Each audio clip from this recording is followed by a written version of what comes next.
Hello, my people. It's Dahlia. And Ange. And no Nicole this week. Again, so sorry. She's away, and it's okay because Angelica's going to help me out. What up, girl? Hey, happy to be here. Everyone loved your episode, by the way. I loved my episode, too. Aww. Yeah, so shout out Nicole. Missing her. Loving the cats. Been taking care of her cats. Oh, yeah, we're taking care of her cats, too.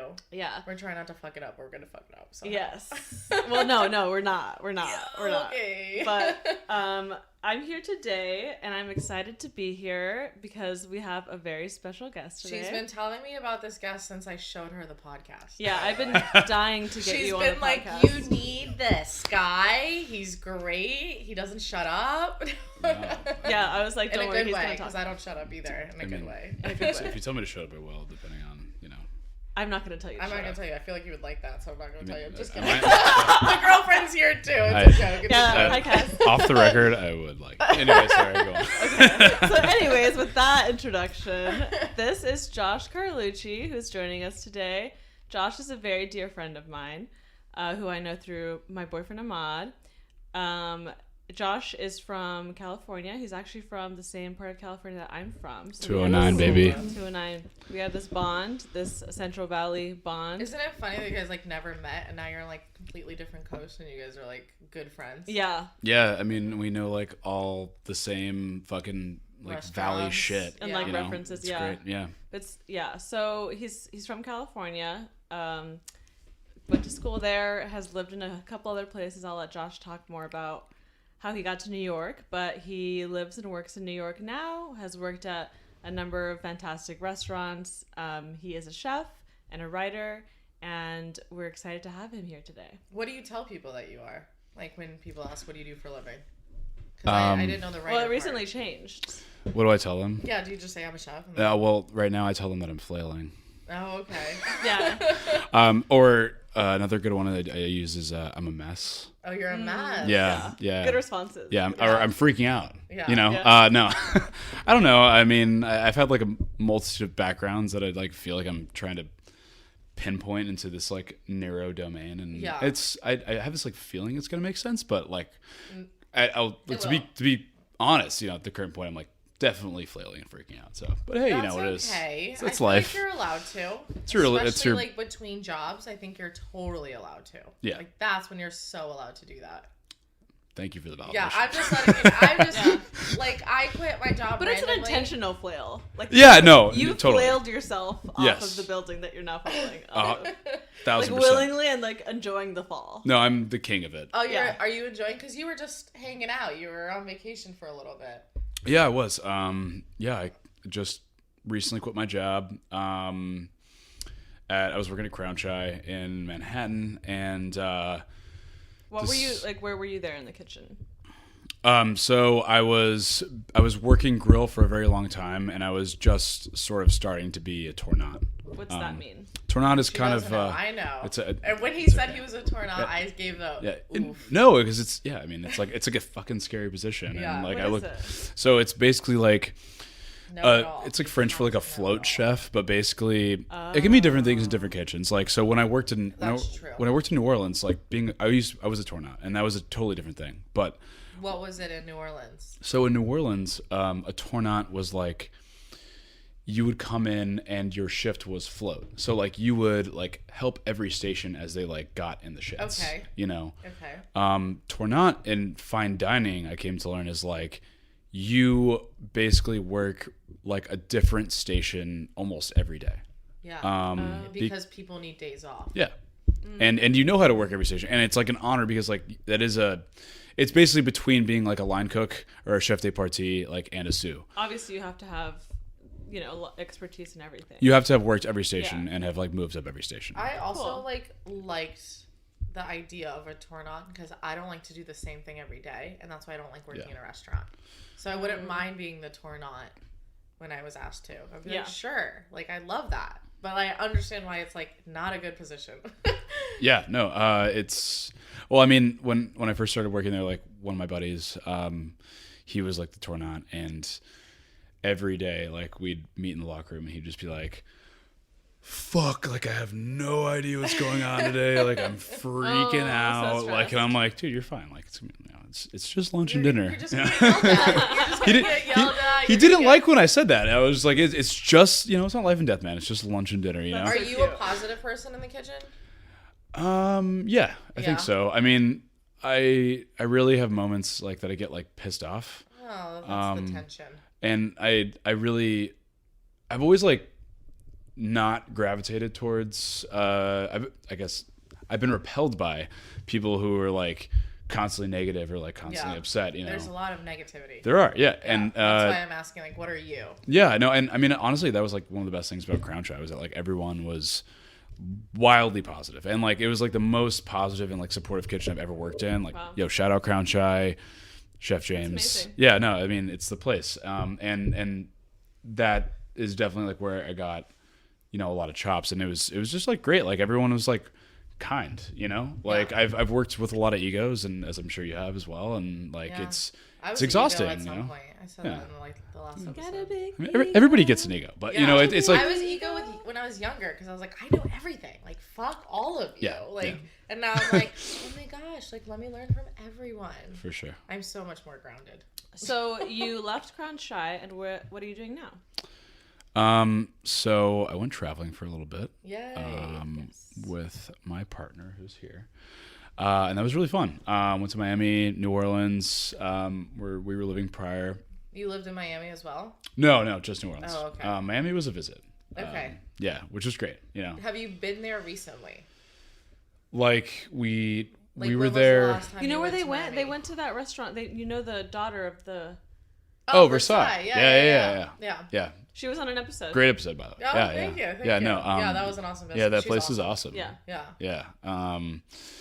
So we were there a few weeks ago. I think like February. Like 15th, something like that. Yeah. Every time I go to Miami, I'm just shocked at how expensive everything is, including restaurants. Really, even like compared to New York? I think it's like the same. Depends on where you go, I guess. Yeah, like if you go to the mom and pops places, you're good. Yeah. You're Gucci, but like we were like, so I mean, we did some fancy shit every like here and there, but my like main thing was like I wanted to like do like a food tour through like Little Havana. Yeah, there you go. Because some chefs I used to work under in New Orleans are just all about like the hole in the wall food shit, and like that's what I love too. So like we did that, and it was great. Yeah. I should do that next time. I might go next week. That's why I'm wondering. Oh, yeah. No. That's why I'm wondering where I went out for a bachelorette. That was the last time I went to Miami. Nicole's, actually. Nicole's. And it was just a bunch of just expensive places that we kept going to because, like, that's what you do when you're with a bachelorette. And when the bride-to-be is a chef. Yeah. So it's just like we had to just go to all the places. Oh, really? Yeah. That's cool. Yeah, it was fun. The bride-to-be was a chef. Was he there? It's Nicole who's Nicole, on the podcast. It was her wedding. Oh, sick. It was her bachelorette. But, like, it was nice. It was. That's awesome. But, like, again, every time I go to Miami, I'm just like, oh, it's expensive here. Shit. Yeah. But New Orleans, I have went. It's cheap. And I loved it. Yeah. When'd you go? June 2018. Nice. Yeah, we went with like a group of us. Okay, cool. Yeah, we ate at, oh my gosh, what's the sandwich shop that's well known? Big sandwich shop like downtown. Was it like a po' boy place or like? They have a restaurant connected. Bouchon? Am I saying it? Cochon. Yeah, Cochon. Cochon. Yeah. Cochon and then Cochon Butcher. Mm-hmm. Yeah, nice. That was good. That's cool. I went to both places and it was really good. They're great. Yeah, and no one's skinny in New Orleans. Yeah. Like, I think they eat. Like, that's why I like it. I know. I ate like shit like the last few days that I was there. I was just like, I just got to get it all in, Like, I'm going to get a hot sausage po' boy, and I went fishing, and then the next day I got a fried shrimp po' boy and just drank my weight in beer and beignets. Yeah, I don't like beignets. They're not good. No. I've never had one. They're not bad, no, in my opinion, salt but like for me. Salt, yeah. You want salt on everything. Yeah, but they don't need salt. They don't need salt. I totally agree. Cafe Du Monde, I remember we all were like waiting. We're so excited. There's a picture of us eating it, and afterwards we're like, that wasn't good. Like all of us were like, that wasn't good. It was like 5 of us. Like, why? And so I don't really like beignets, and like if someone like brings me a Cafe Du Monde beignet, like I will eat it, for the novelty of it. But like generally speaking, like I'm not gonna fuck with a beignet. Yeah. You know, like they're like I've had beignets in other places and like they're fucking terrible. Like Cafe Du Monde does them the best, and like still like you know they just don't. I still don't think they do. I don't. Yeah, they're not like. I mean, I'm not really a donut guy either though. So like. Baked though, you like a baked donut? I've never had. I don't know if I've ever had a baked donut. Is apple cider fried? No, apple cider donuts. Apple fritter? No, apple cider donut. Like a baked. Oh, okay. Yeah. See, I don't know shit about pastry. Yeah. This is Well, not a there you pastry go. episode. You don't know shit about pastry. So let's backtrack. Okay, yeah. Sorry, we're. So you didn't go to school for culinary. I did. You did. I did. Yeah. Okay. So I was. So I started cooking in New Orleans, and then during the pandemic when we decided to move here, I was like, okay, like. That's funny. You guys decided to move to New York during the pandemic. Yeah, Everyone was fleeing. We, you know, Yeah. we. And that's how we met, actually. Yeah, Because it is. we looked at an apartment for them before they moved here. And Yeah. you didn't even know him. I didn't even know him, but so funny. Ahmad was like, let me call him, Josh, this guy, to like tell him, because we were like, we need to tell him not to move in here. It's not a good apartment. So he's like, let me call him. He calls him, and I saw his number, and I was like, 209, and then that's, yeah. That's funny. But anyway, so you moved to New York in the pandemic. Yeah, it was October 2020. And I mean, prior to the pandemic is like, I worked at my first, I mean, okay, so I guess like real backtrack. Yeah. I worked, my first job was at a restaurant. I wanted to start in Los Banos. Yeah. So Totally. Start at Los Banos. What kind of restaurant was it?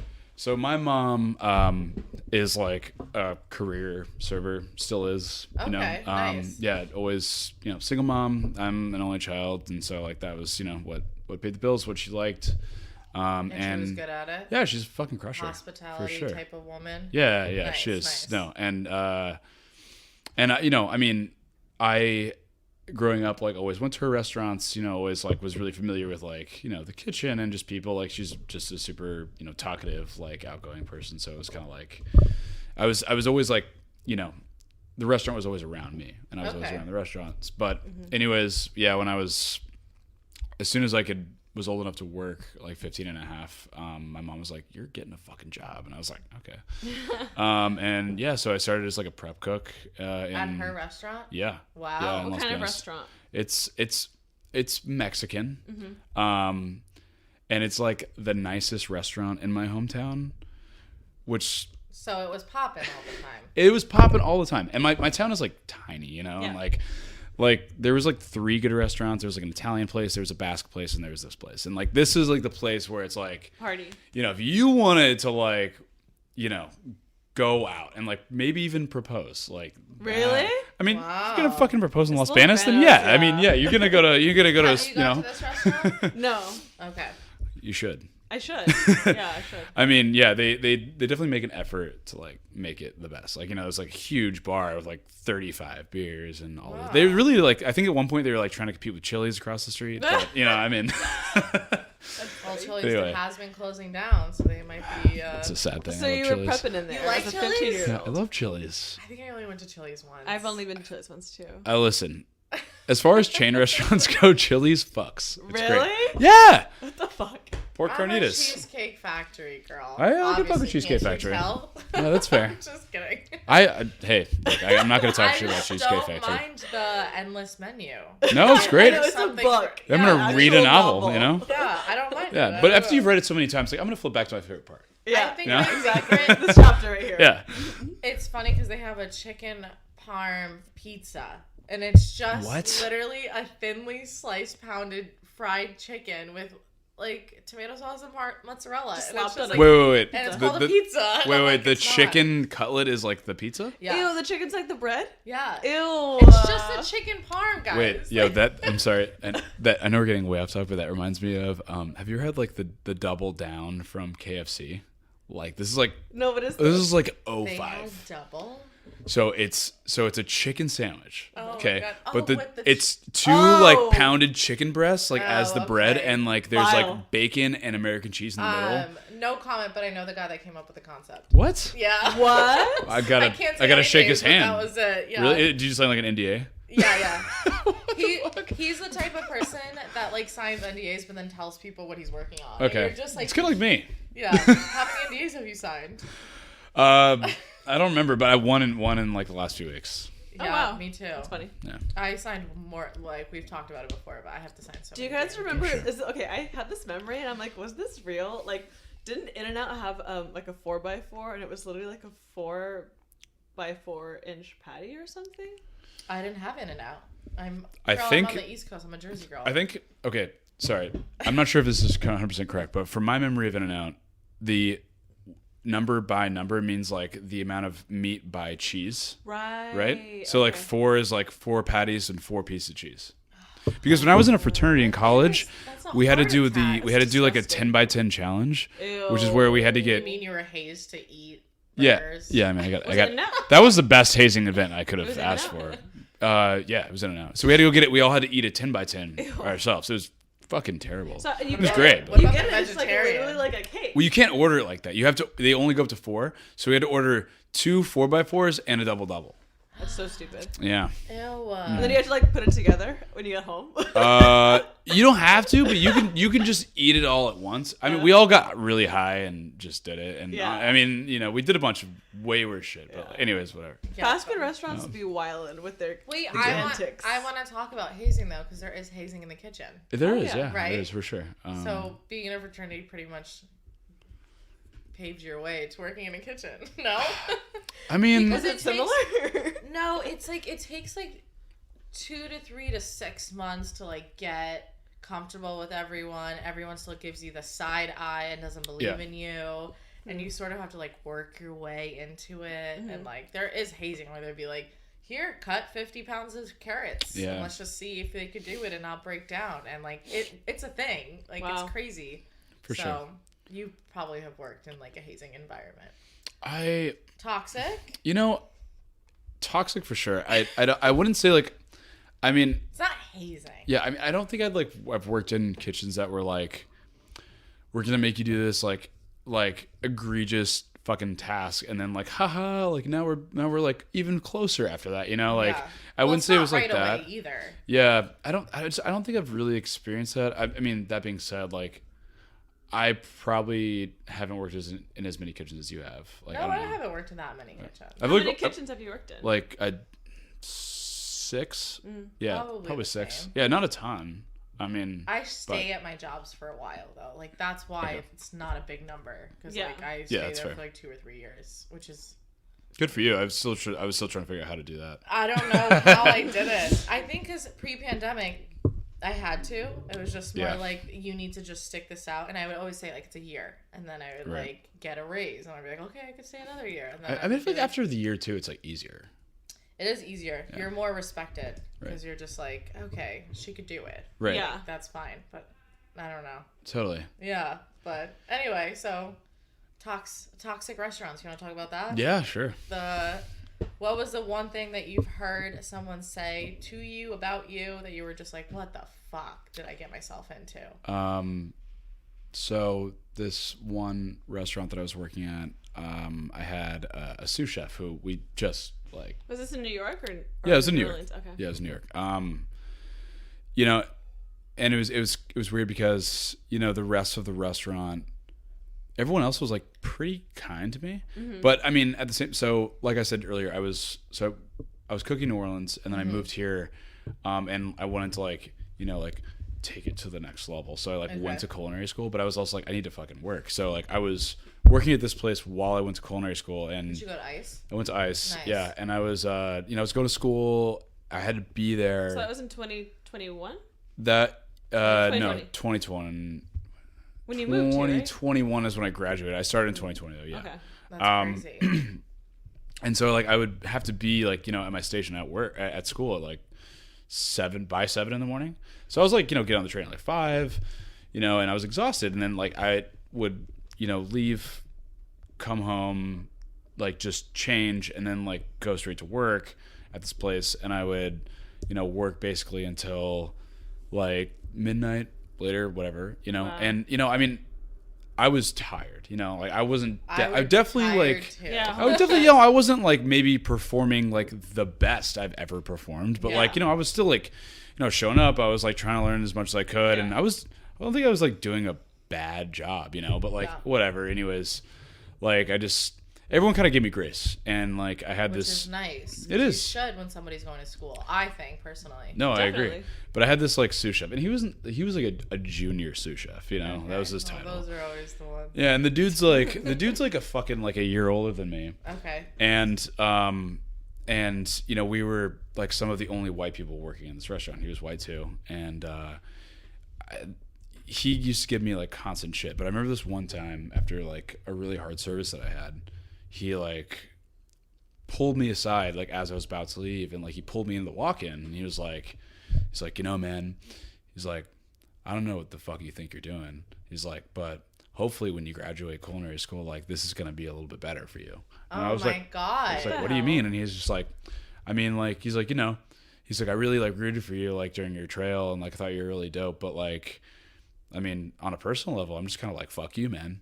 He's like, you know. He said that to you? Yeah, and he was like, you know, you and me are like some of the only white dudes here. He's like, you think anyone else here is gonna like stick their fucking neck out for you? He's like, you know, you're like a fucking white guy. Like no one fucking cares about you, dude. Like, he's like, you're a fucking like you're being a shitty cook. And like if you want to be good at this, you can be, but like you don't fucking listen to me. I'm just like, I was just like, what? And I'm like exhausted. You know, I'm like 4 hours later. I'm like, what the fuck is going on? And you're like, what was so your aggressive. response? Were you just like, okay? I could barely think because I was like just overwhelmed and like tired, and I had I mean, you know how it is after like a shitty service. You're just fuck, like. And the only thing I could think to ask was like before I was like welling up, and I was just like, yo, like, am I gonna get fired? And he's like, oh no. Yeah. He's like, you're not getting. Well, this is probably. I mean, I don't know. You know, maybe, but like, he's like, no, probably not. And I'm like, what the fuck, dude? Like, you know. Have you ever been fired from a job? When I was in college. Okay. But like, just because I didn't show up that much. We like to talk about firing jobs. No, I've never gotten fired from a job. Yeah. Okay. So except for some shitty like data entry job that I just was too drunk to like show up for when I was a freshman. But no. Eating too many 10x10s. Yeah. Yeah. Exactly. Okay. Yeah. I'm sorry that happened to you. Oh, it's okay. It's fine. What a dick. Yeah. Like, no, yeah, the guy sucks. I mean. But that like just shows that he's insecure as fuck. Too. Yeah, I mean, you know, like I don't think he's like a bad dude. It's just more like he has this like really like old school chef mentality. Yeah. Mm-hmm. That I think that the industry is like really, really like desperately trying to move away from. Yeah. Thank God. Especially like after all the Mario Batali shit, they really need to step away from it. Yeah, and yeah, I mean more than him. Like I mean, it's so many people, but. It was weird too because and the reason like I had a soft spot for him at the time was that you know we'd have these like people would like hear what he said to me and they would like tell like my chef, and then my chef would pull me aside and be like, hey, like I heard this, like is this true? And I'd be like, yeah. And then he'd like, let's talk about this, like, you know, and it'd be like hour-long conversation. And then he'd be like, okay, we need to have like an intervention, like we need to talk with him, you know, and then we'd like have like a 3-way talk, and it was just like it was like a mess. It was like fucking group therapy. Yeah. And then he would just be like, you know, man, I'm really sorry. He's like, that was so fucked up. You know, the only reason I'm doing that, like, is because like, you know, I come from this shit where like I had a chef who like abused me, and I'm just like, why are you like gaslighting me? Yeah. I don't like when people say that. We're like, oh, I came from like a restaurant that did this, and I'm like, yeah. All right, well, that doesn't mean you have to do it. Like, you could change. As a matter of fact, it should be a reason you don't do that. Yeah, it's like your stepdad beating you and be like, sorry, it's because, like, my dad beat me. It's like, that doesn't fucking make it okay. You know what I mean? Like, you listen to the podcast. I could tell that you listen to the serial killer podcast. So you're just like, that's why they act that way. But honestly, I don't. I left a few jobs because I was becoming somebody I didn't want to be. And I feel like that's what you do, where you're just like, wow, like, this is not who I am. Like, I can't do this anymore. Like, I need balance. I need life. What were you becoming, if you don't mind me asking?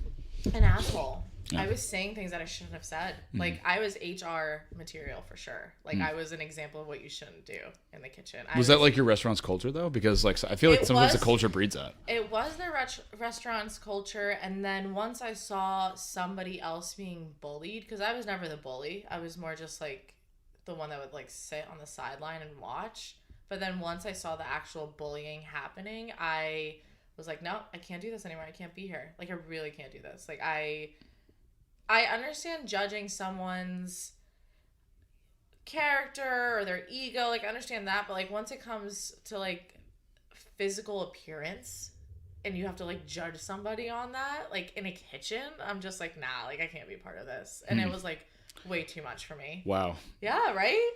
Like they were what kind of like physical?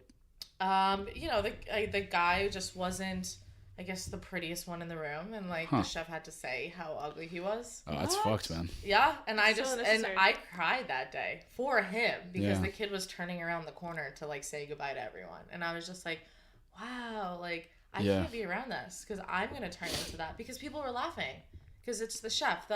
The higher the person are, the more people are going to agree with you, even though you should not agree with anything that somebody's doing to make someone feel bad. For sure. And like, I feel like with chefs, we have like this like, oh my gosh, like how many people knew what Mario Batali was doing? You know what I mean? A lot of people probably did. Yeah. But they were just like, he's chef. That's what chef does. Right. You know what I mean? And we have to get away from that. Mm-hmm. And I'm glad that you're realizing that like you deserve a life, you deserve more money, more mental,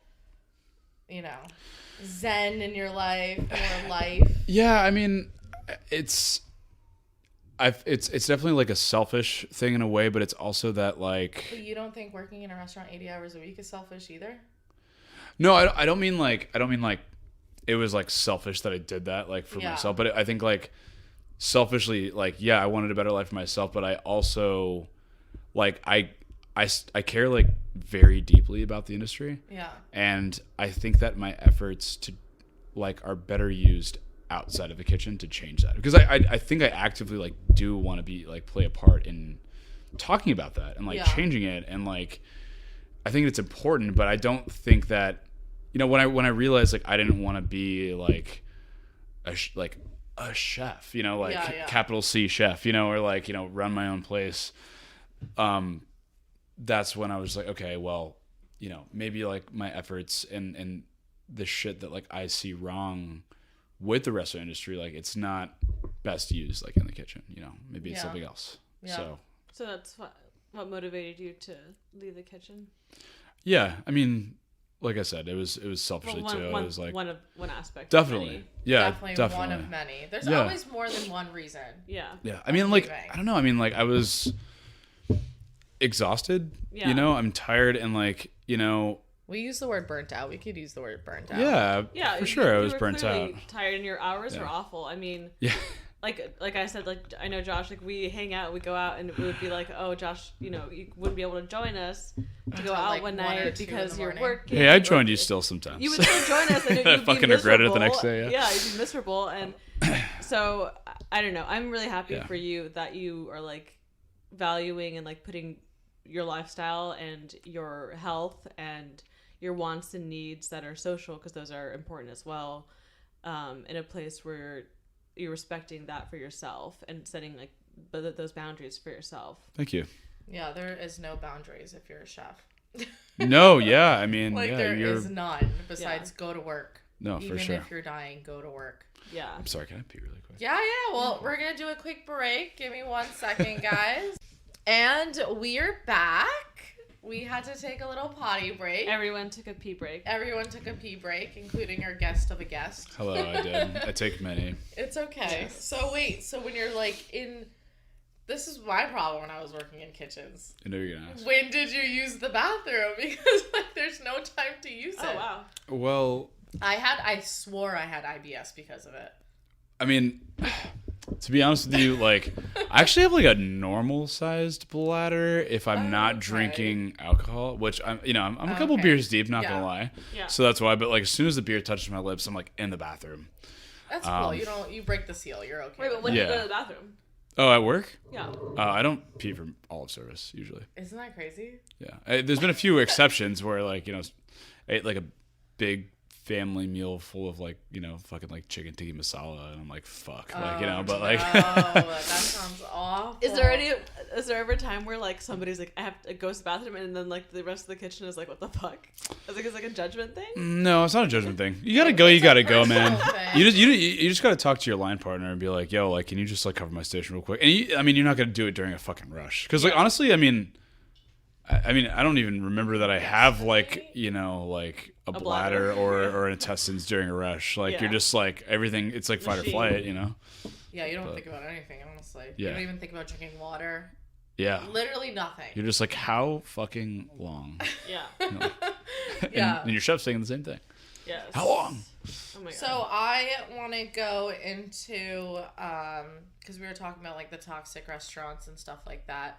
But then when it comes to the, hey, you owe me. Yeah. Kind of vibe where I've been stuck in that. And you don't want to quit because you don't want to leave the restaurant in like shambles. You know what I mean? Like you're just like very like guilty. Yeah. Yeah. I want to talk about like the guiltiness of like, do we owe them anything? You're asking me? Yeah. No. No. No, not at all. But have you been in that position where just like I can't quit right now because like they don't have anybody to cover my station? I think that we all tell ourselves like I don't know. It's something about cooks that like if you really are, you know, like a cook who like cares about a restaurant, the unfortunate pitfall is like I care about these people because I see them more than my loved ones and I don't want to fuck them over, you know. And I think that I've definitely been there at, you know, pretty much every restaurant that I've ever been at. It's like well, if I did this I would fuck this person over, or I'd like that would leave this like as an uncertainty. And you know, I mean, at the end of the day, like if restaurants need bodies, you know, chefs need bodies. Like that's just how it is, you know. And it's like when someone leaves, they're just like fuck, you know. It's like like they're gonna go on. It's gonna be a little bit harder for the rest of the line for like the next few days or like the next couple weeks or whatever. My favorite but is when somebody leaves the restaurant and everyone just has more work to do because they just don't want to hire somebody else. And then it just stays like that forever. And you're just like we used to have a pasta person, but now we have to make our own pasta. You know what I mean? Yeah, I mean the place I was talking about you were a pasta person. I was a pasta person. I've been a pasta person. Maybe you're still a pasta person. Folk. Yeah. No. Yeah. I love making pasta, but no. I mean, like the place that I worked at that I was talking about with the shitty sous chef, like, you know, they just really underhired, and like I was like, okay, well, I know that when I leave, like everyone's just gonna take on so much more work, and I'm just like, and they're not gonna hire somebody. Yeah. Have you ever felt like when you like in a time that you quit or were thinking or wanting to quit that like the restaurant or people in the restaurant put pressure on you or like made you feel guilty in any way, like or like for that quitting?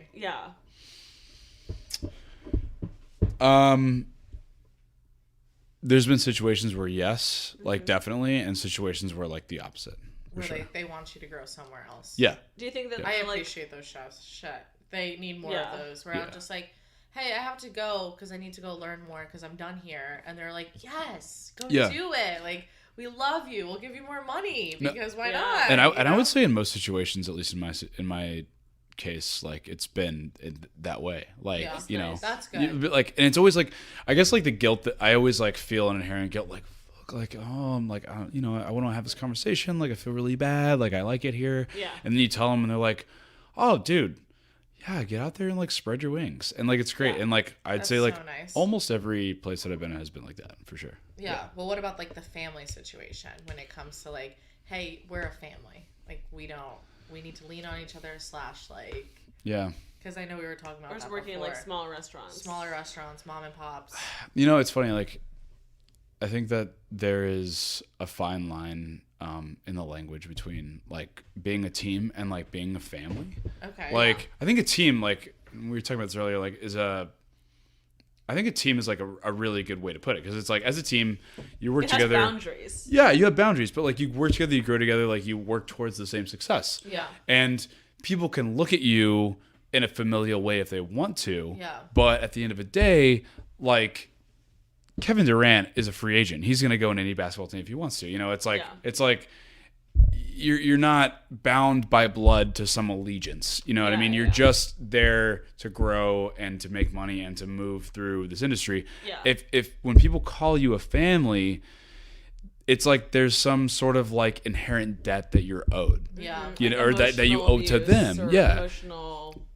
like everything, honestly. I mean, we all have like Obligation. shit. Like, no family's perfect. We all have shit with our family, and it's like, you know, you go to Christmas, you got to deal with like a shitty relative, and it's like, oh well, they're my family. You know, it's like I'm not gonna go to work and deal with like an abusive person because they're my family and I love them. You know, it's like, fuck that. It's like, we're not a family. Yeah. Like, we're fucking coworkers. Yeah. And you pay me money to work here. Like, I am not working here for free. You know, I mean, I choose to be here because I may like my job and like I may like my coworkers, but at the end of the day, it's like, we're not obligated to see each other every Christmas. Right. You know what I mean? Yeah. Well, as much as the restaurant industry likes to make it seem that way, but you know, even though you're working.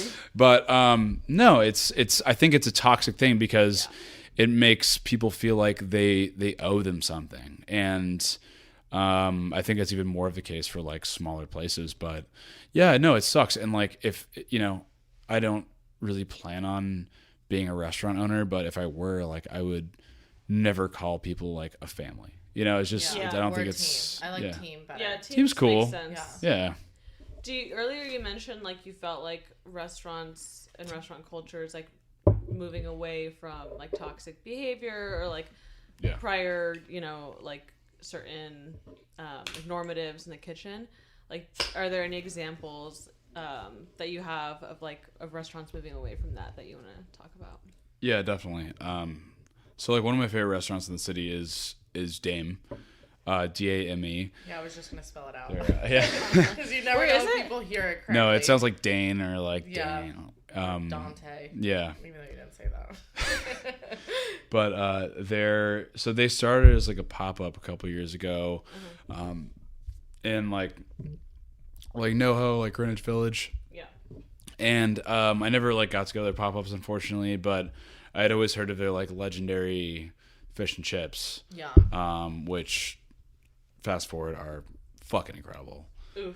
They're nuts. But yeah, and like so they opened, you know, at some point, I think it was like early last year. Okay. Or maybe like late 2020.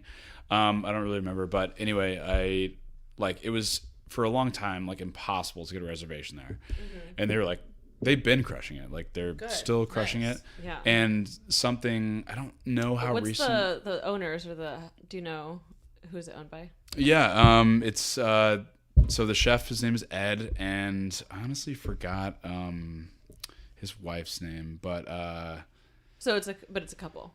It's a couple. Okay. Yeah. Married couple? Married couple, okay. Which, you know, is crazy. Yeah. I mean, and you know, I've worked for married couples. They are a team and a family. Yeah. Yeah. And, you know, I mean, it's not that it's necessarily a bad thing, but like it brings into it like other implications and like boundaries that can be easily crossed that are not necessarily professional. What do you talk about when you get home? Work or life? You know what I mean? Like, I don't know. I don't know if I could do that, but anyway, props to whoever does it. Yeah. I met my partner as a high school teacher. We were teaching like right next to each other, and we just like, I just don't ever want to do this again.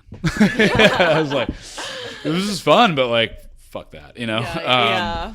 But so I mean, Dame, like, I mean, something they've always been like really dope and like progressive and like what they share about, you know, their place in the industry, like the shit that they've seen and the shit they want to move away from. And one thing that's always been dope is like, since they've been open, they've always been like you know, a tip pool restaurant. Like everybody makes tips, including which is that's great. Yeah. I mean, which is needed. I'm pretty sure it's even like the dishwashers. Like it's fucking cool. That's great. And that's always something that I believed in. But what's even cooler and something that I've like, know everyone doesn't understand how the front of the house just gets it all. Yeah. I mean, you know, listen, no shade to front of house. I respect what they do. I respect what y'all do. But like at the end of the day, it's like someone's fucking putting out that food, and like someone's honestly getting their ass handed to them way harder than you are. Sorry, but like it's just facts. And no, it makes sense. There since what, noon, 11 o'clock working when they show up at family meal time.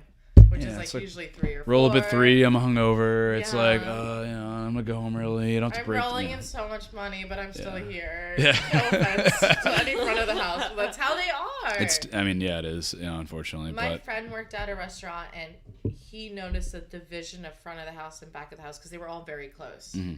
But then one summer, accidentally there was a check left out in front of the house, and back of the house saw it, and they saw that they were making $2,000 more than most people in the kitchen, and they were like, wait, what the fuck? And they like all separated. Like there was just a huge division where like they realized like front of the house is living the good life and back of the house was not. They were working like 15-hour days and front of the house was working like 8 and still making more money. Yeah. Which I get because front of the house is hard. Like it's not easy. It comes with its qualms. You deal with the chef and the customers. Those two aren't that easy to leave. Like, yeah, but you don't deal with the chef as much as the back of house deals with the chef. That's true.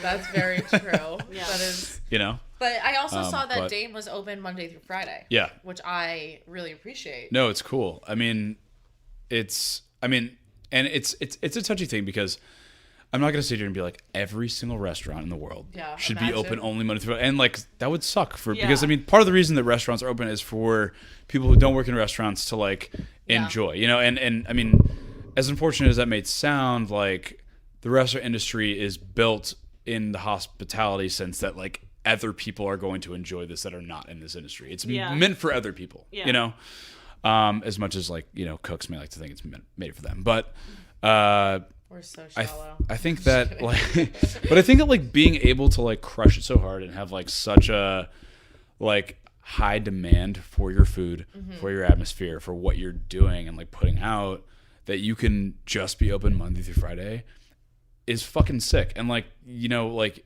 you can, everyone has weekends. It's crazy. Yeah. And I mean, I remember like a couple times, like, you know, working in restaurants where I got like the random, you know, weekend off. I just like didn't really know what to do with my hands. Just like super lost. Well, there's like people outside right now. Like, what the fuck? Like, you know, like ooh, there's when restaurants open. I switched over from working in like a everyday working environment to having weekends off, I remember I was actually spending it with AJ, and it was a Saturday, and I was day drinking.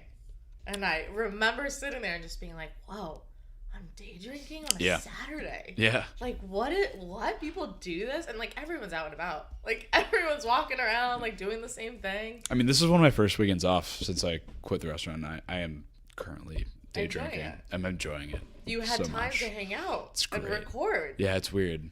Do you think little Josh, young 20-year-old Josh, would be happy where you're at now? 20-year-old Josh? Yeah. I think so. Yeah, good. Yeah, I mean, I don't know. I mean, I didn't really like, know what I wanted to do when I was like 20. I didn't either. I mean, I always like kind of wanted to go to grad school, which I still want to do. So what are you planning on going for? Well, I just applied to grad school for a master's in fine arts and creative writing. Nice. And I definitely want to do that. Okay. What kind of writer do you want to be?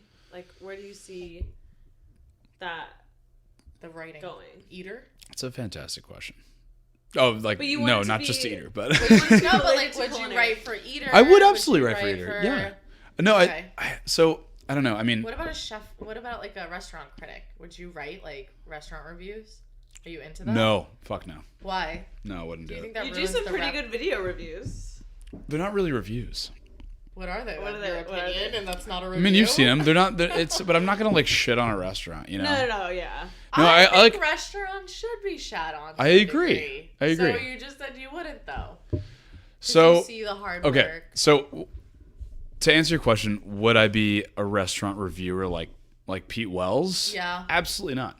No. And the reason is because people still respect him like crazy though. No, I mean, I'm not saying he's not respectable. I respect him. I respect his opinions. And I think they're right. I just so funny. I feel like I'm stuck is the bong water and per se as their broth. Oh really? Yeah. He loves like his weed analogies, like when the braised beet at EMP tastes like a burnt joint. Like that was fucking hard. I mean, it's funny, you know, and it's true. And honestly, I mean, what's cool about Pete Wells is that he's like bombing like institutions that are never gonna fail. Yeah. You know, and you know, I think in that sense, like that is cool because they should be like pushed to the fringes and they should be like picked apart as like as much as possible. Perez Hilton of the industry. Agreed. I totally agree. But like, it's so perfect. At the same time, though, there are like, you know, hard situations in which like he shouldn't have done it. I don't know. I haven't read enough of Pete Wells to be like he shouldn't have done that, you know. But like, there are points where you like either have to make or break like an upcoming restaurant, you know. And I don't want to do that. Yeah. You know, I don't want to create that because I feel like, who the fuck am I? You know what I mean? Like, who the fuck am I to tell an entire city who cares about food so much to go or not to go to this restaurant? But I think I trust your opinion. I trust your opinion more because I don't know if Pete Wells was ever a chef. He wasn't. But, like, I respect a chef's, like, opinion. Yeah. So, like, the fact that you worked in the industry. But I was never a chef. You know, I was a cook. I know, but, like, what's the definition of a chef? I mean, if we really go that's another debate we can like, get into if you want to. I just think that just like a nutritionist, if they didn't go to school for cooking or understood food in general, like, do I trust a nutritionist that doesn't know how to cook? You know what I mean? So, like, writers that, like... Chef definition. Oh my goodness. We got a chef definition. A professional cook, typically the chief cook in a restaurant or a hotel. Imagine you called the so chef I feel like chief. you were a chef chief. then. Yeah, the chief. Hey, chief. Yes, chief. We chief. It's a professional cook. That's what you were, so you're chef. Okay. No, but... I never wanted to be a chef. Really? I never cared about, like, that responsibility. You know what? Okay, chef. I think that's why, like, you're a normal person. Me? Yeah, like, I never cared about it. I never thought, well, one, I'm a female and I want kids. So I knew that even if I was to run a restaurant, I would have to step away for 6 months to, like, you know, raise a baby for a little bit. Yeah. And, like, it's just... For me, it never processed in my head that I could even do it. Yeah. Not saying you can't do it, because I think you can. You guys, guys, I know so many women that do it. But. Chef is obviously a French origin, but it's from the early 19th century, and it means head. She's thinking dirty when she said that, too. It means head. Chef me up, baby. Imagine. I'm going to say that now, chef. Yeah. Question mark. I thought that chef also meant like... Oh, yeah. It makes sense. It is, head, because there is a road outside of New Orleans, in New Orleans East, called Chef Montour. It means, like, big liar, or, like, head liar. I always thought it was like, who the fuck is Chef Montour? Who's that guy? And it actually just means big liar road. Yeah. There's a lot of French influence in New Orleans, and I loved it. Shit ton. Absolutely. Yeah. It's great. Did you learn all the techniques that you felt like you should have learned when you were there? No. I mean, I learned a lot. Yeah. And I think New Orleans cooking is so much different from New York cooking. It is. Yeah. Like, it's a different customer I'm nostalgic base. about it, honestly. Yeah. Like, okay, well, I mean, so New York, what was like weird about like moving here was that like looking at jobs, like every place was like, a lot of like, you know, higher end places were like, you need at least like 2 years of New York cooking experience, like registered trademark. And I'm like, what the does fuck? that mean? Yeah, no. Yeah. And in New Orleans, like, it's a burden. It's a burden. It's a boon and a curse in the sense that like they kind of just take anybody. Okay. But like when I was like trying to cook, like I like applied to this James Beard award-winning restaurant that I had no idea like what the fuck that meant, and they just took me on as a line cook. That means there's good teachers there. No, there are, yeah. And like that's why I think other small cities are a lot better with their chefs and their training, because they'll take anyone. They'll take the 18-year-old that just graduated. Yeah, no, and if you're like willing to learn, like you will be taught. And people are a lot more gracious and like a lot less egotistical than they are in New York City. 100,000%. Well, yeah. 100,000%. Yeah.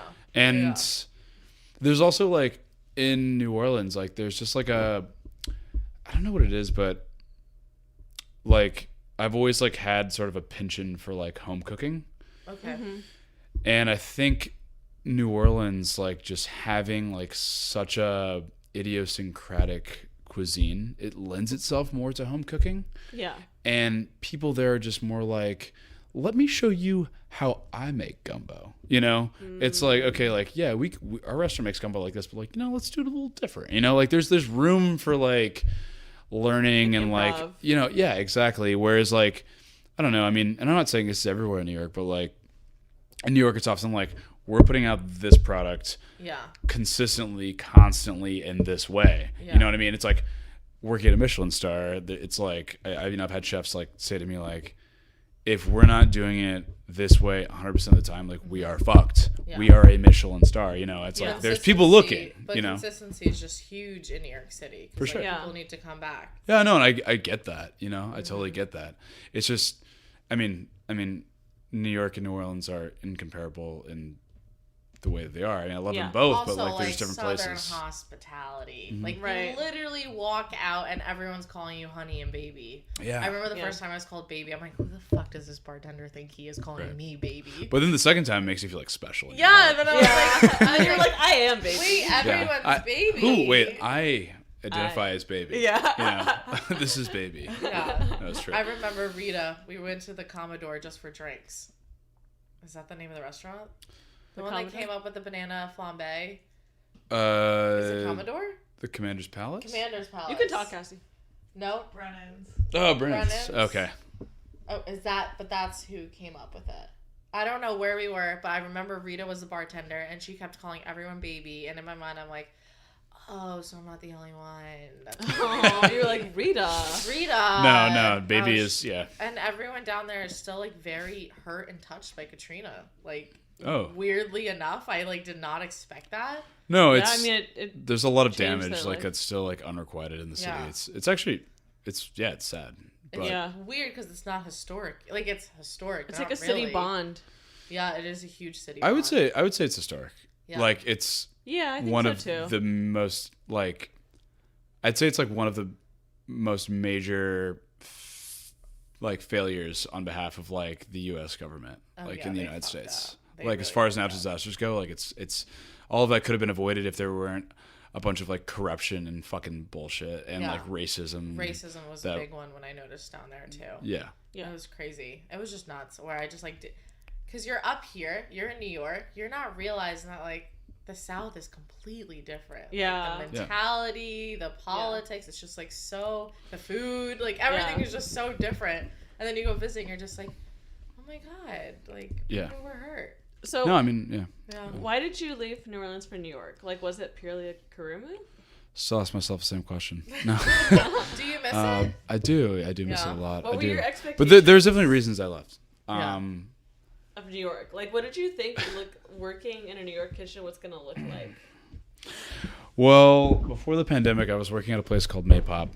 And that's kind of like where I started. And I was really shitty at first. And then I got really good. Mm-hmm. And I remember one day I was like working a grill with my buddy. My line partner, Jordan, was on Sauté. And I was like, kind of tell him, I was like, I'm applying to culinary school in New York. I'm like, why? I'm like, well, I want to like take myself seriously, on paper. And they're like, all right, that's cool. And they're like, well, get ready for like knives to be thrown at your head. And I was like, nah, that's not. I was like classic French shit, whatever, like, Do you feel like your degree helped your career? Do you feel like your degree helped your career? Sorry, Angelica's like not in the room. Asking, like, you need the microphone. That's a good question. Do you mean like my career as like a chef, or do you mean like my career in general? Both. It didn't help either. Actually, I don't have an answer to that question yet. Okay. I hope yes, because it was fucking expensive. Yeah. And I paid for it out of my own pocket. Good for you. Well, good for you. I haven't paid it off, but I'm still paying. Homie, I haven't paid mine off. I haven't. I know. I still got my student loan. Yeah, I'm in there. But I mean, like, okay, look. Yours was like a 6-month program, right? 6 or 8 month. It was 8. 8. Yeah. Which is crazy to me because it equals the amount that I went for 4 years. Holy shit, you did 4 years. I know how much ice is, and I like found out how much JWU was compared to ice, and I was like, wow. Oh, you did Johnson. Okay, yeah, okay. But like, I went academically. Yours is not academic. Yeah, so I went to like a 4-year university before before any of that, and I had no idea that I wanted to be a cook. Yeah. And so like when I decided I wanted to go to culinary school, I was like, there's no fucking way I'm going back to college. So I was like, I wanted the quickest fucking thing possible that's not as shitty as like a community college. I think it's good though that you went, because when I went, I was 18. So my mind was just like, I just need to finish school. Like, I don't really care about this. Oh, so you always knew you wanted to do this? Ish. Yeah. There was an ish to it. I mean, what do you really know when you're 18, right? Yeah. I still want to be the next Oprah Winfrey. Like, that has nothing to do with being Hey, don't we all? You know what I mean? But there's no school for that. I have to just like... Not yet. One day. Oprah probably Oprah's probably working on it. Oprah University. Yeah. But I just like ran through the classes. Like I didn't care what I was doing because they made us work at the same time. And then when I was working, I was like, oh, I should have taken classes seriously. Where like you're already working and you were like, oh wait, like I want to go learn more. You can apply it to your work. So you learned what you needed to learn. You were in class with probably like 18-year-olds that didn't give a fuck. Yeah, I mean, it was actually quite a mixed bag. Ice is very mixed. Ice is different because of that reason that I went there. Yeah. And because it's like a lot of career changers and stuff. Huge amount of career changers. It's actually insane. But I will say I had an advantage when I went into Ice because I had been cooking for like almost 2 years already. Yeah. So I knew the fuck I was doing. Yeah. And I won an award and like I was just like but I was like also like I just feel bad because like I know more than everyone. I just like I mean everyone's like trying to be like, yeah, like what is braising? You know, like what is a fond? You know, and I'm just like, oh fucking Jesus, like you know what I mean? But like there's people that graduate school and they don't even know what that is. They're just like, yeah, whatever. Yeah.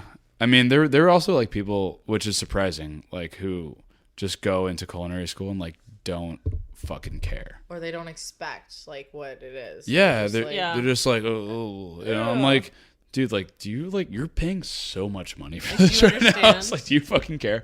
But no, I mean, to answer your question, like, I honestly ask myself all the time, like, was it a waste of money? I don't know. I mean, like, I think the best. You just graduated though, like you literally. I mean, I graduated last year. It's still fresh.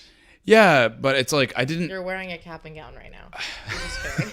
But I like didn't need it. You know what I mean? Like I didn't like need it to like propel me into the industry. I don't think. But like I think that eventually, the shit that I'm like. Sorry, do you want to like? I think the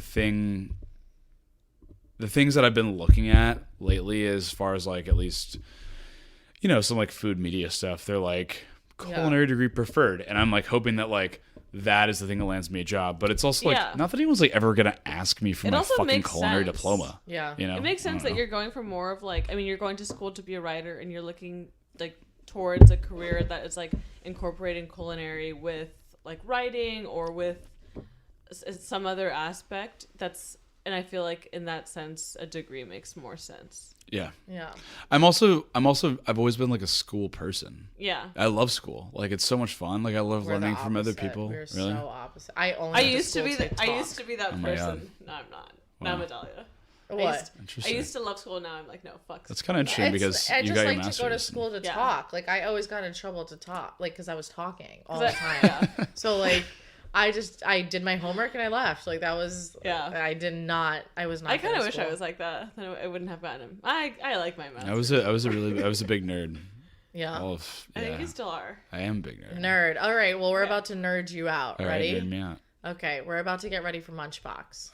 And we are back, and we're about to do some tasting of beer for our Munchbox. I do not drink beer. Neither do I. I think I had a bad experience when I was younger at 16 when somebody goes, here, try this. Wait, can you talk a little bit about that? I was at a party where like it was my first party where the adult was supplying the alcohol. And I was weirded out by that because I like grew up in a household with no alcohol. So I was like, how does this work? Like she's bringing beers in. Like the mom's carrying like cases of beer in for her 16-year-old daughter. And they like handed me a cup and I'm like, oh, that smells really bad. And then I like had more and I was like, this is horrible. It was Budweiser. No way. Yeah, and I just like couldn't do it. See, I had a really similar experience and I think I loved beer ever since that happened. I don't know. I liked the mystery of what's in the water bottle than beer. You know what I mean? What, you mean like a warm water bottle full of vodka? Yeah. Like sun-warmed at a music festival? The mom's Malibu that they just put water in it because she didn't know Malibu. the difference. You know what I mean? Man. Okay. You know, to each their own. That's okay. Yeah, and why don't you drink beer? I don't like it because it makes me feel really full and heavy. And when I'm going out, I want to like dance and feel like tequila. Sexy, you know? And I just don't feel sexy when I drink beer. Honestly, that's it. Okay. So we have more than just beer though. Yeah. So we went to a place in Bed-Stuy. It's called Covenhoven. Mind you, the bartender was It's in Crown Heights. Oh, it's in Crown Heights. But I didn't say it. Yeah, Covenhoven. Yeah. Covenhoven. Yeah. It's my favorite place. Also, like sorry to interrupt you, but like I know that you love me because you went there and bought me beer. Thank you. Yes. That's sweet. That means a lot. I was like, Dahlia was like, what should we do for Munchbox? And I was like, well, there's so many great options. My initial like thought was like Mexican food, but I was like, we would have to go like to Jackson Heights or something to get decent Mexican food. So Josh recently on his Instagram, Buttery Dads, which is a great handle, has been like I was like talking to Dahlia and I was like, Josh is really fun and silly, and he's been doing this fun silly thing where he just like drinks beer on his Instagram and like rates it for like shits and giggles. So we're gonna have you do that here. Do your friends like it? Do they like comment? Yeah, like, well, wow. Okay, so it's and Cassie's his camera woman. Yeah, it's okay. I will say just a disclaimer: it's not just beer. I do restaurants too, and honestly, I'm hard pressed to say that it's a review. It's mostly just me enjoying and like trying to strike some line between like something interesting to say and also just being a complete fucking idiot. Yeah. So hit me up, Buttery Dads. You know. Yeah. So I don't think I there. even follow you. So. I followed you before I got here, so you can. I'm on private. Hit me for back. whatever reason. It's okay. But go on. Because you're a private person. I'm a private. Yeah. So okay, so we went to Copenhagen and we got 2 beers and a cider and a hard kombucha. So we wanted to get some. I wanted to get some like fun, funky stuff that I hope you haven't tried before. I haven't seen any of these, so okay. Yay! That's what she was looking for. So let's go one by one. Let's try the cool. beer. Yeah, let's try the beer first. Let's try this one because I'm really excited. Wait, so there one's beer and what are the other ones? Beer, kombucha, cider. Okay. So let's start with this beer. Sweet. Obviously. Okay. So I will say though. Okay. Yeah. Wait. What do you not like? No, I was gonna say. I make my own kombucha, so I'm really hard on hard kombucha because I'm just like this fucking sucks, but like that looks. What kind of flavor do you add to your kombucha that you? I don't add. So you just. What is it called again? So what? You and Cassie's kombucha. Yeah, well, we had like a pop up in New Orleans. It was called Ether. Still on Instagram, right? Yeah. I mean, I did like a little like thing here in New Orleans for like a minute, or sorry, in New York for a minute. But I don't make like tea. Okay. Like I just like I'll make like for example, like I do like a tamarind and like sea salt one. I just like make tamarind water and like put a SCOBY in it. Like I made horchata. Like put a SCOBY in it, you know, that kind of shit. Anyways, yeah, let's do this. All right. Okay. Wait, that was. This one's for Cassie. Yeah. Are you gonna read the label or? I am. Okay, so the first one, it's really dark. No, first only of all. give me like a sip. That's not a sip. I mean, I'll take whatever. I'll take his and you take that one. So the first one is you got me, called big boy. Turbines and Blackbirds. Okay. Is the name of the beer. Chocolate milk. And the description says bourbon barrel aged imperial stout with dried apricot currants, white raisins, prunes, orange zest, and allspice. What's the brewery? Is that this different than the name? I don't know. Well, the like general brand name is Blackbirds? Turbines and Blackbirds. Oh, okay, Turbines cool. Cool. So we're not sure. What's the name of the brewery is Wild East. Oh, okay. You've heard of it? Cool. Where are they from? I'm just gonna. Sorry. I'm like, not like it. No. No? I don't mind it. All right, they're from. They're from Brooklyn. I have like a licorice taste. Cool. Am I crazy? I'm getting like a look. It's like chocolatey. It smells chocolatey. It's really really like citrusy on the nose. Yeah. Like zesty, right? It is. Okay, I'm good with that. I'm so good with that. Ugh. I taste the alcohol. Oh yeah, that's nice. I mean, they're Asian whiskey barrels, right? Yeah. Yeah, I'm getting like some like deep whiskey flavors. This tastes like I'm drinking a cocktail more than I'm drinking a beer. I feel like I'm drinking like an espresso martini that like Yeah. left out in the room and got like warm, like lukewarm, and then I put it back in the refrigerator and now I'm drinking it. That's what it tastes like. Y'all are a bunch of haters. No, I like it. It's nice. This is the worst part because we don't like beer, so you're just. Let's go. I mean, like, can you just like pour it into my cup? Yeah. Cool. We have other just ones gonna to get taste. absolutely hammered during this whole thing, but Usually people do. Okay. You want me to Sometimes I have to like control myself and not slur my words. Everyone's like, "Oh, you're slurring." I'm like, I smoked weed and now I'm drinking. I usually smoke before it. Yeah, I thought about it and I was like, maybe not. We can after. But you know what? I mean, I really like tobacco flavors, like just probably because I used to be a smoker, and kind of whatever. Anyways, but I love the flavor of tobacco. I like the so smell nice. of tobacco. I don't hate it, to be honest. I like tobacco smelling candles. Those are like my favorite smelling candles. I don't think it was bad. It just like wasn't that good. No, this is great. I'm gonna keep it on the side though. I can't drink it all right now. Yeah. Switch into. Now we're gonna do a cider. Cool. Okay. All We right. need to get Josh another cup. because he's still drinking his beer. I'll get it. Okay. So the next drink is going to be a cider. It's called Citizen Cider. And the flavor is called Pineapple Pants. Sorry for all the noise. Yeah. There's a little ASMR. Sorry, I was really nice. wrinkling plastic. Oh, nice. We're cracking open. Pineapple Pants Cider. I chose this one. What is it? Is this like a dry cider or is it like a sweet cider? It's an all-style cider. Oh. With pineapple and orange. All right. So is it dry or sweet? It doesn't say. But I'm sure you will just Take for us, so. Cool. All right. Cassie, you have your cup. Oh, This is really fun. It's okay. You don't have to finish that garbage. what a champ. Okay, so it doesn't smell like Martinelli's, so that's a good sign. Yeah. It smells like honey. It smells like a candy. It smells like fresh honey. It smells like a Jolly Rancher. My grandpa like does lychee. fresh honey every year. We got It's fine. It's got a spillage. It's fine. Yeah. Right. This is why you can't bring her. No, I'm just kidding. I'm so kidding. I can't take. For anyone wondering, my partner just spilled all over the. Luckily, it was the cider. Yeah, though. thank God it was not the stout. The faux rug. So I mean, unless it's real. This is good. It's real. I like this cider. Okay. No, but it smells like lychee. Okay, cool.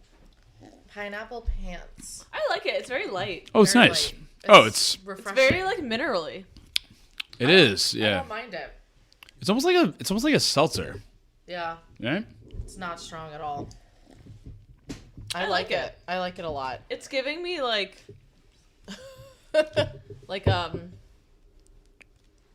what's it called? Oh my god. I can't talk. But It tastes like a pineapple. No, is there no pineapple? It tastes like a pineapple water. yeah, it's very Yeah. watery. I mean, Maybe it's bad. I'm just kidding. it's either good or bad. No. Percent. Yeah, what is the percent? It can be heavy. 5.9. That's not bad. All right. That's pretty decent. So now, are we gonna go into the hard kombucha? Because I'm shocked on how much alcohol hard kombucha No, has. we're gonna go How to much- beer because we're separating beer. Non. Okay, we're gonna do beer next. All right, And I'm so excited for this one, you guys. Oh my god. It's wild to see Ange drinking beer Yeah, I don't. because It's you wild. actively refuse beer. I do. But you know what? For you. Thank you. I went to Asheville a few years ago, and my friends kept taking me to breweries, and I do not drink beer, so I'm just like What were you doing? having a cider. I mean, that's cool. I was just I don't mind a cider. It's nice that like breweries have ciders for people now. yeah, and I think there's like a huge And kombucha now. Yeah. Popular to have. Yeah, I think hard kombucha needs to be the next beer when you go to like a bar, because I don't drink anything else besides cocktails. Like I don't drink like. God damn, do you get like hungover or what? No, I'm really good. So you, I man. drink a lot of water. So every Yeah. drink I drink a cup of water, and then I usually smoke. Wow, you're like what they told me to do in college. Like alternate your alcoholic beverages with water. I got yelled at last week because my friend got too drunk, and he yelled at me because he knows that I know how to control it. And he was like, "Why didn't you tell me to stop?" And I'm just like, "Because you're an not your adult, and responsibility." I don't tell people to stop drinking." It's like what the fuck? Like you're like 27, like chill. Yeah. Thanks. But are you still? Okay, wait. Ange, could you? We're gonna need a wheelchair Yes. to like. I'm gonna talk about it. Bring you guys out. Okay, this one I picked because it looked really fun. And like I said, I wanted to get Mexican food. Mm-hmm. And this was giving me those vibes. So it's called Moody Tongue. It's totally not. But okay. There's a churro involved. That's all that's There's a about. churro involved. Yeah, there's a churro. Cool. So it's a called dancing churro, Moody that's what Tongue. It's like the best rom coms. And the list, it reads of like ingredients, the flavors, I don't know. It says caramelized chocolate churro, Baltic porter. Okay. So let's We see. need to finish. Baltic churro. All From right. Chicago, Illinois. It's 7% alcohol. Oh shit. Okay, I'm gonna taste. And Wait, just in curiosity, why did y'all choose for both the beers like porters and stouts, like the most intense beers? well, honestly, I just chose them because they had like the weirdest ingredients. Because I like need to pay attention. like out of all like as people who hate beers, I feel like people like who even like beers like hate fucking stouts and porters. When I do drink a beer, I'm gonna order a stout because it's gonna be the highest content of alcohol. It's like if I'm gonna not drink necessarily a beer, true. No, really. No, you can get like a double IPA. It'll be like even higher. That's true. You know what I don't mind? I don't mind a Corona. That's it. That's the only beer I will drink. Barely a beer. But I love Corona. Don't get me wrong. Listen, I'm like the shitty beer king. Yeah. My favorite beers. Eater. High Life, right? No. See, and you know what? That's actually a really good thing. I'm glad you asked that because I have like a buddy, who is like honestly like one of the people I respect the most as a cook. And I'm sorry, I was gonna say this really quick, but he's like a fucking baller. But like every night we'd like go to like Walgreens and like get a beer, and then he would also get like a can of like Campbell's gumbo and like Hostess like Twinkies, and I'm like, yo, dude, what are you doing? And he's like, well, this is dinner. And I'm like, are you fucking kidding me right now? Like, you don't have to do that. Gross. Wait, he's a chef? Yeah. That's what, remember what he's like one of the best. He's like honestly one of the best cooks I've ever met. It shocks me that chefs eat shitty food. Not all chefs eat shitty food. I don't do that. I don't do that either. Yeah. Well, no, you don't eat bad tasting food, but you do eat like chopped cheeses. Okay, you do like a chopped cheese, no? Well, I love chopped cheese. I do too. I'm not saying I love chopped cheeses, but I'm just saying that I think a chopped cheese would classify as like a shitty food. Listen, I think there's something to be said for like gas station sandwiches, like bodega food, like taco trucks, type of shit. Like I don't know. I mean, like I'll eat some greasy ass nasty food every now and again. I'm not saying I eat it every single day. It's like a special occasion thing for me, or like when I'm drunk. Which I just get nervous because there's no hand washing stations in those shops. That's true. Okay, DOH. Like just think about you fucking it. narc. No. I don't know. I just get. And on the way to Rhode Island, there's just a bunch of taco trucks in New Haven, and they're lined up. And I remember going there, like, I was so excited, and I'm sitting there eating a torta, and I'm just like... Are you worried? Wait, where do they wash their hands? I only see porta potties, and, like, they're there all day long. Okay, so I will say, before we, like, review this beer, so when I worked at that Mexican restaurant, it was, like I said, it was, like, the best restaurant in town. And I worked there with, like, all, like, just straight... like literal, like real Mexicans. Like they were like, born and raised in Mexico. Born and raised in Mexico. Like, yeah.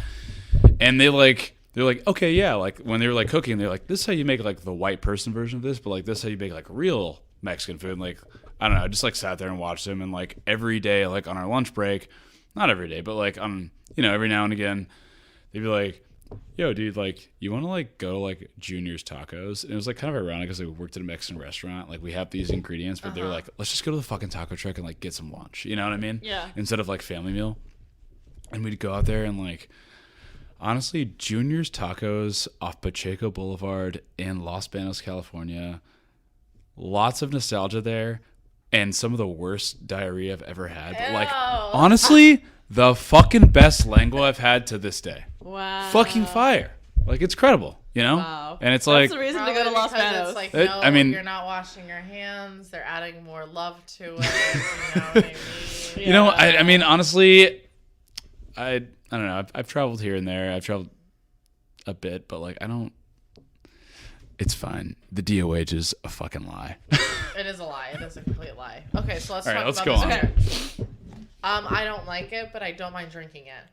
Okay. And I just burped it. So this is the porter, right? The churro. Yeah. Okay. Porter caramelized chocolate churro. I think it's interesting. This is kind of like this is kind of like the first beer we had, and the cider had a baby. Is it because it's in the same cup, or? No. So we're not changing. No, his are in different cups. No. I think it's because it's like. This one's not bad. It's a little fruity. Yeah. Right. It's like lighter than I expected. Yeah. I'm getting like dates. Mm-hmm. Right. It's very smoky. I don't think it's as smoky as. I think the last one was pretty smoky. I don't think the last one was smoky. I just think it was. All right. Chocolatey. I think this one's like a little astringent on like the back. Yeah. You know what I mean? Yeah. It's hanging there. Yeah, it's hanging a little bit. Yeah.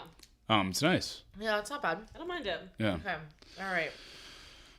We're gonna have to. I am gonna dump it. Here, dump it for me so we could do. Do you want it? We're gonna do the kombucha. I'm getting fucking hammered over here. So how your kombucha? How did that start? Were you just like one day like let's just start selling this because I know how to do it? It actually. So I was making kombucha for quite a while. Actually, I started making kombucha because Cassie, my girlfriend, was like, you love kombucha, like, you know, why don't you just start making it yourself? Like, here's a book of for my birthday. She like got me like a book of kombucha. Oh, nice. And a SCOBY, and I was like, okay, cool, I'm gonna learn. And I started like making kombucha casually. Really liked it, super fun. And then one day, one fateful day, I read the Noma Book of Fermentation. Yeah, I was just gonna say, and he then, definitely has that book, yeah, it was like when the Fire Nation attacked, man. Like everything fucking changed, and I was just like, okay. You know that book has changed a lot of people's lives. Yeah, no, I mean it kind of changed my life in a way. Yeah. I mean, like not just like a fucking like piece of shit. What? It's fermentation. It's just literally like an in-depth book about fermentation, but with a cool chef behind it. Yeah, I mean, I will say like David Zilber like is kind of my hero, and also like my fashion icon. I'd fuck that dude. Oh, okay. Yeah, he's shout out. Yeah. But That's your hall pass. one of many. But sorry. But no, but yeah, no, I mean, I just like when you like read kombucha shit and you like do kombucha stuff, like you just like think about it as like tea. Yeah. And I like it changed the way like I thought about making like fermented liquid, and so started doing it, thought it was good. It was, you know, we had a lot of time on our hands and ended up giving it to a chef in New Orleans who was like, yo, this is fucking sick. Like, you want to pop up? And that's what we did. And that was like kind of the beginning of our like tiny and very brief company. Company. Do you think you would? Were you like thinking about selling it like in Whole Foods, like refrigerators and like? We actually like talked about that. Like what if we like got to that point, which I think we could have, like if we kept chasing it, because the New Orleans like pop up industry is kind of just like, you know, people blow up really quick in New Orleans. But we both kind of asked ourselves like, oh, like what if like that was what we did? Like what if we just did kombucha? I don't think like we'd just be like happy or fulfilled, you know, like kombucha. It's like just kombucha, you know. But you have an horchata flavor that I'm like, I do. To try it. I do want to. Have you not tried it? I should have brought some. I love horchata. Sorry. Okay. Next time. Let's taste. This is a well-known brand. Yeah, Giant with a J, hard kombucha. Have you heard of it? 5% alcohol. Really? No. It's really. Never. I like their brand. This flavor is called Venice Peach. Cute. And it's classic peach Bellini, and it's brewed with green tea. It sounds really cute, honestly. It's so cute. Yeah. It's cute. The can is really cute. It's tasty. It's super light. It's also like... It's just a refreshing thing. It's giving water. It's giving me water. It's giving me water. I like it, though. I like a light... a light drink. It tastes like... Yeah, please shed some... Okay, go ahead. How is hard kombucha what? made? Go ahead, there's no... How is hard kombucha made? I mean... Destroyed my life. There is such thing as hard kombucha, but it's not... Like, everyone thinks like that when you buy hard kombucha. It's like, oh, like, they just, like, took it to the next level in fermentation, and it's just not true. You can't... There's no way to make kombucha hard. Like you naturally. Can't ferment it to the point of... No, because the way kombucha works is there is yeast creating alcohol and bacteria that is eating the alcohol and reducing the alcoholic content. So it always remains a symbiotic colony. Therefore, it's always going to remain within a range of alcohol content. So the only way you do that is by adding additional alcohol. So yeah, it's all artificial. Everyone drinking Juneshine, it's vodka. Oh, Juneshine fucking sucks. Sorry. I don't mind it. You could say it. Honestly, this is not you're not gonna get it's fine. sued Like, for that. No, I agree. Like, it's not that good, but like, I would rather drink a Juneshine. You know what's really good though? I don't think it exists here, but Boochcraft. Pretty good. I've seen it here. Pretty good. Oh, really? Mm-hmm. I actually like it a lot. I like this one, honestly. This is the first nice. time I've had it. I don't mind. I mean, this is like super light. Like, I don't know. I like my kombucha like really intense. Like I could tell. Heavily fermented. Yeah, I don't know. Well, But that's just me. Thank you, Josh. Do you have any advice for somebody that is out there looking for their next step? For the next step in what? In this industry. Like, what should they focus on? I think and then maybe you could, like, listen to yourself again and, like, get that. Because you've been like, tell yourself? You know, I'm all over the place, but I'm still here. No, I mean, to be honest with you, like, I guess ending that, like, I know I said that I was flailing. It wasn't a dig. It wasn't a dig. No, I know. I will say, like, I know I sounded like I was flailing at the beginning, but actually, like, I do have kind of a plan, like, for what I'm doing. I know where I want to be. You know what I mean? And I am, like, flailing because, like, transitioning from being, like, a line cook working to, like, the 80-hour weeks to realizing I gotta do I mean, not even just that, but, like, 100%, but, like, transitioning from, like, being a cook to anything outside of being a cook that's not in the restaurant industry is, like, incredibly difficult. Like, it's really weird because you get sucked in and, like, it becomes your entire life. And, like, I don't know, like, that's something I'm navigating right now. I know I'm going to get past it. And, like, I know that also, like, I'm privileged because I have, like, you know, like, a degree from a university to fall back on. And so there's that. But I guess something that I would say as advice to people trying to navigate their way in this industry, or maybe navigate their way into or out of it, it's a difficult thing. Like, it's beautiful and it's also scary. You know what I mean?